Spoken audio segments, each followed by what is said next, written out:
I'm Craig Kenneth, a relationship coach and a psychotherapist. Every relationship is different and every breakup is different. Work with me and you'll get professional help on your situation. And if you're in no contact, focused on personal growth, my workbook series, The Knowledge, will help you make changes like you've never made before. Available now at AskCraig.net.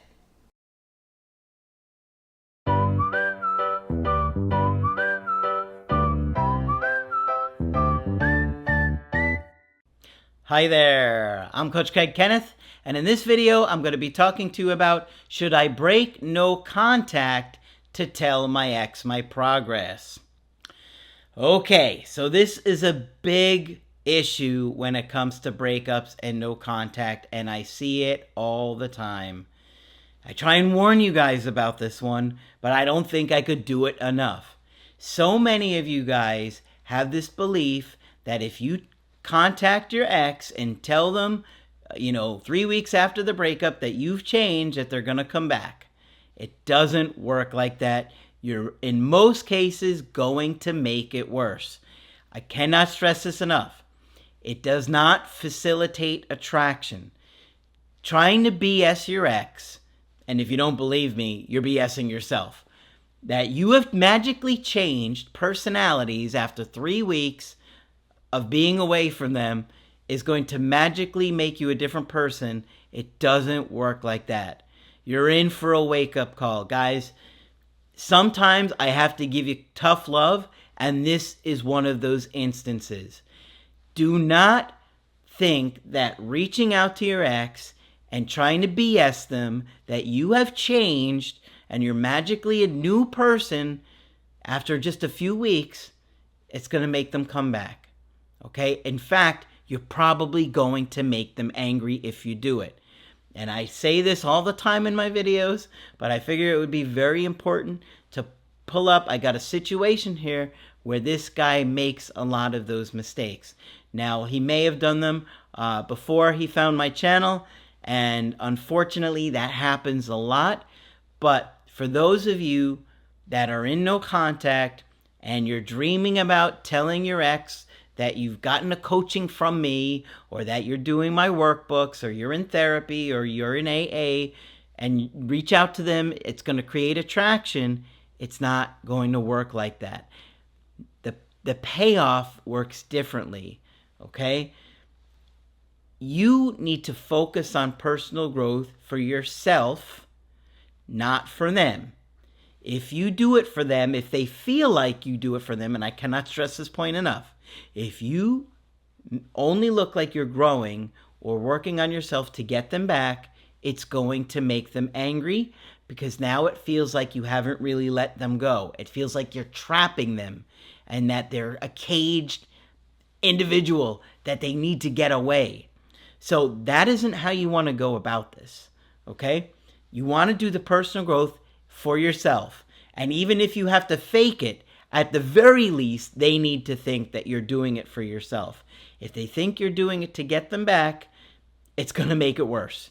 Because now it feels like they haven't been away from you. It hasn't feel like you've grown. It hasn't really felt to them like you've changed, okay? So I've got an email coaching that goes through a lot of the things that I see you guys do, okay? If you did it, what can you do? You can't change the past. All we can do is focus on who we want to become and how to get there. Focus on the present and your goals for the future. Beating yourself up on the past or things that you did that you feel were wrong only keeps you stuck and not focusing on the growth, not focusing on what you're going to do. Okay? That'd be like if you're driving somewhere and you turned left too early, too soon, maybe a few straights too early, and you keep going left and you're focusing on, you pull over and you're in the parking lot just beating yourself up over taking that left, okay? You got to do something about it. You're sitting in the parking lot, you made the wrong turn, but what are you going to do to correct it? I am in my mid-30s and my ex is in her early 30s. I met her at work even though we don't work together. We started dating in the summertime of 2023, and they broke up just before Valentine's Day. So they dated for about a year and a half. They both have their separate places and live around 45 minutes apart. Since I live close to work, our arrangement was for her to sleep over 2 nights a week while I sleep at her place on the weekends. It did vary from time to time, but was fairly consistent. There were 2 major problems: my weight, being active, and gaming, and my ability to lead the relationship. To be clear, I didn't game while she was with me. Okay, now I did see some important text messages from her. Okay, and she was pretty articulate and honest with him. Not every ex is going to be as honest as others. But what I saw her say was that, basically she could only go on actions, not on his words, and that she had learned her lesson from watching him say one thing but do another. Now, from what I saw in her messages, she was clearly frustrated in more than just his weight or being active, because she said in her text that she had led him by example, encouraged him to go out with friends, sent him podcasts, videos, and books. She was going to the gym, trying to get him to go to the gym. It felt like a whole lifestyle. It seemed to me like she thought he was kind of apathetic or lazy, or he wasn't ambitious. That's the vibe that I got, that it was really a major, major issue for her. And based on what she had said, it sounded like she had told him many times, been patient with him, tried to do various things to get him to see that she was looking for a partner who could line up with her and her lifestyle. She said that she can't do those changes for him, and at this point she doesn't want to hold herself back any longer, that she wants a leader and that they're mismatched. She was pretty nice about it. She was a little firm, but I thought it was fair, and I think that she was articulate in saying these were all the things and areas that I asked you to fix. And at the time, he didn't want to do it until he lost her, which I see all the time. People don't take their partners seriously when they tell them in the relationship, because they just assume they're always going to stay, and that's simply not the case. You need to listen to your partners. If they tell you something's bothering them or things need to be different, you have to think about it and figure out what you can do to try and make both people happy. Sometimes it's a deal breaker, but if you can negotiate or figure out a way where both people can be happy, you got to do that. Okay, he says the breakup. This is our second breakup. Pretty much for the same reason. I know I got complacent again, but I was working on making changes that she wanted. But for her, it feels too late, and the attraction is just gone at that point. It happens. If somebody gets exhausted from telling you the same thing over and over again, at some point they're like, I just can't do this anymore. It just feels like the changes didn't come fast enough for her, but here's the big one.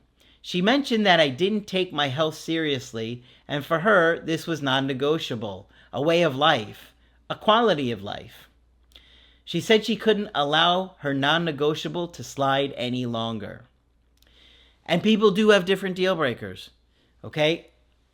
Everyone has deal breakers, and if she felt like she had clearly told you for a long time to make these changes and you didn't do it, it's going to frustrate her to the point of leaving. And many people would leave. I mean, she has the right to leave if she's not happy. And if she's told you repeatedly and consistently and tried to get you, working on those areas where she's unhappy and you don't do it, well, of course, eventually she's going to leave. He says, when we parted ways, I did show some emotions. And unfortunately, I saw those text messages, and from what I can remember, he got pretty upset and it got a little intense, which obviously can make people even more turned off. He said our relationship was really good. We never fought. She said I was her twin flame. We went on vacations and spent a good amount of time going on dates and activities together. She was frustrated that I was more spontaneous rather than planning things ahead of time. Okay, well, that's something that could be fairly negotiated. After Valentine's, I noticed that she removed our photos from Instagram.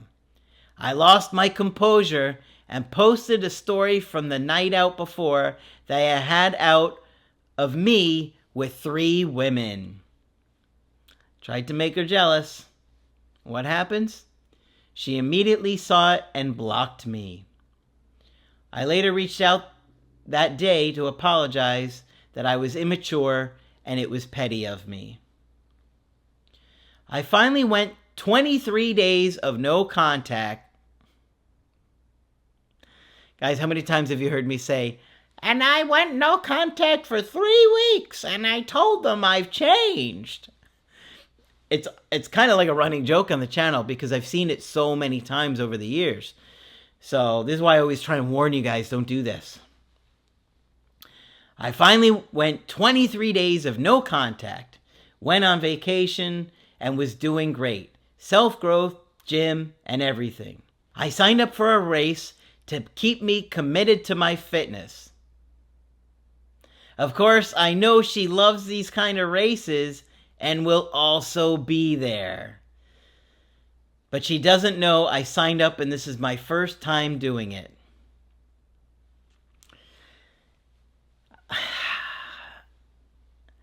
See, my problem with this is that you're doing it to try and get her attention. Don't lie to yourself. Don't try and lie to Coach Craig.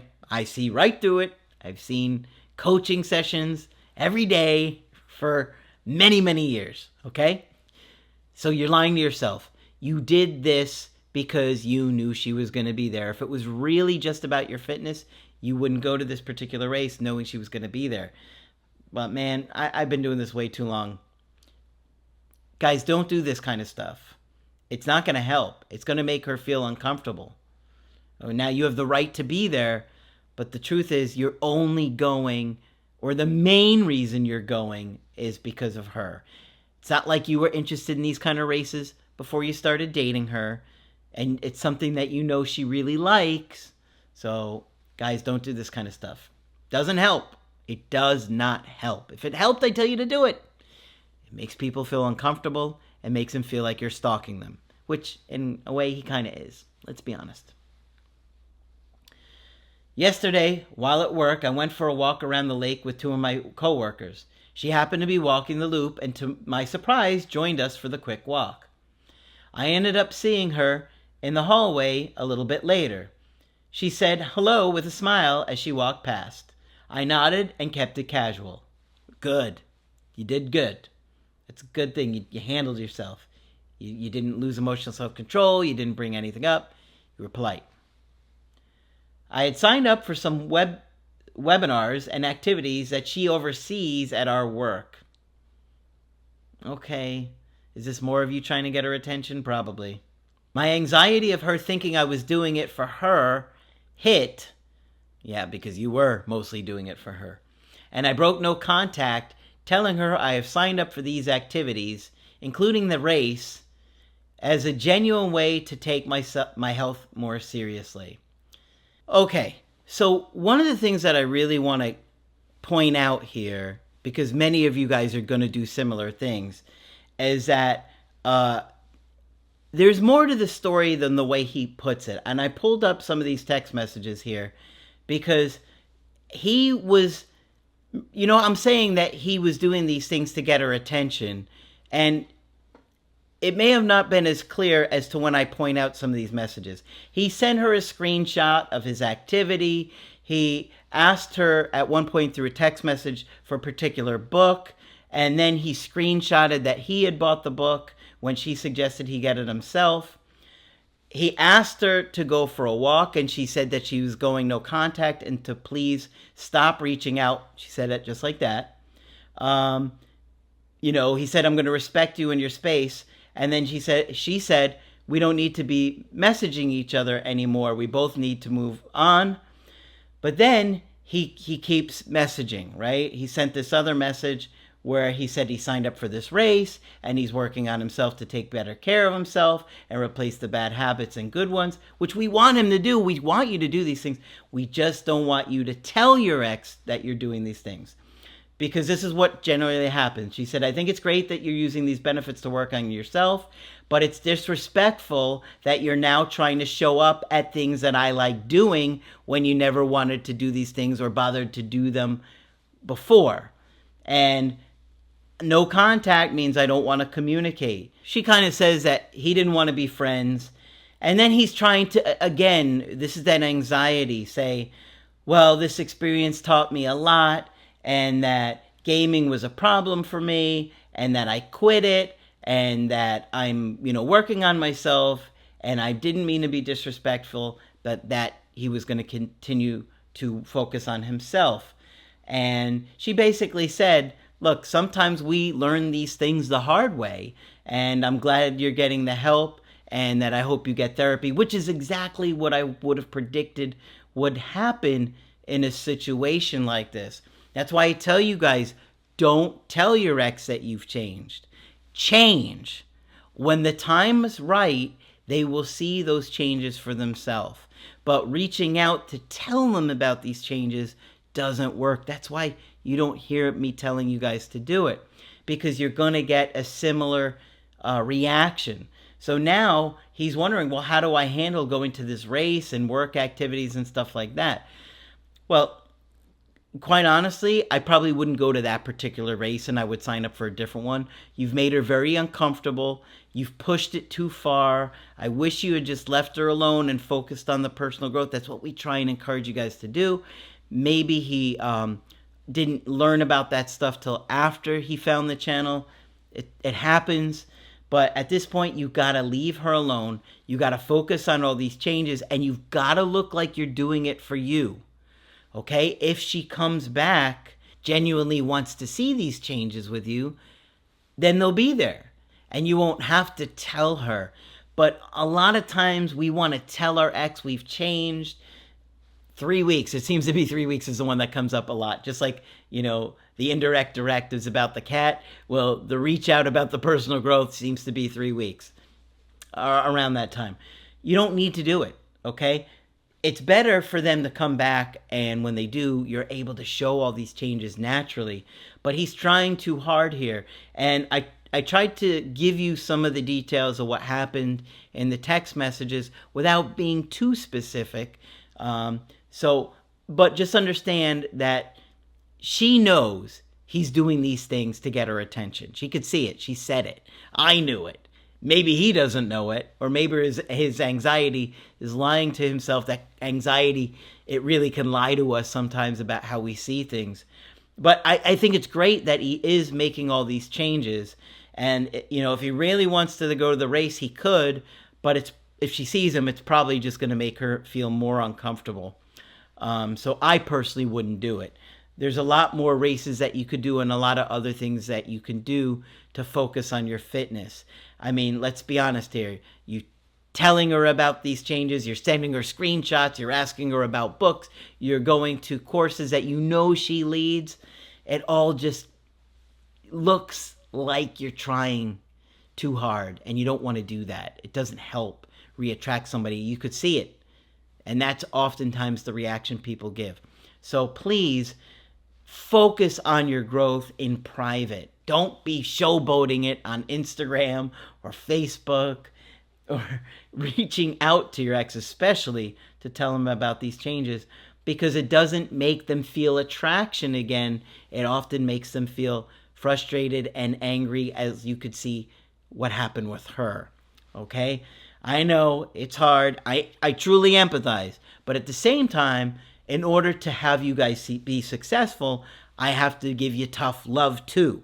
Okay? I empathize. I've been there. I know how this feels. But as your coach who wants to see you go in the right direction, don't do it. Okay? And just focus on the creative healing course, the workbooks, do them every day. And when you get in front of your ex, naturally, they're going to see those changes. They'll be able to tell. BS somebody. into thinking that you've changed. They'll see through it, okay? Remember, your ex knows you really well, just like she knew him really well. That's why she was able to call him out. And you know, I'm using this guy as an example here, but this is what many of us do in these kind of situations. And so I just want to keep you guys from doing that if at all possible. So yes, make personal growth your focus. Obsess about it. Over prepare. Okay? Either your ex is going to come back and you're going to blow them away, or you're going to find someone else and they're going to be blown away, because the stuff that we teach simply isn't out there, right? And all the research and all of our dedication and our passion to the videos that we've put out. At this point, we're over 2,000 videos on this channel and our Breakup Essentials channel, you know, that are free for you guys to watch, can truly change your life, okay? And it really will when you make that your priority, okay? And not trying to change your ex's mind. That will happen naturally on its own, okay? So hopefully this one's been helpful to you. Of course, if you want to get my help personally, you could do that on my website, askcraig.net. I do email coaching and I do Skype. You can only get my creative healing course on my website and my knowledge workbooks on my website. But that's it for this video. I'm Coach Craig Kenneth, and I will talk with you soon.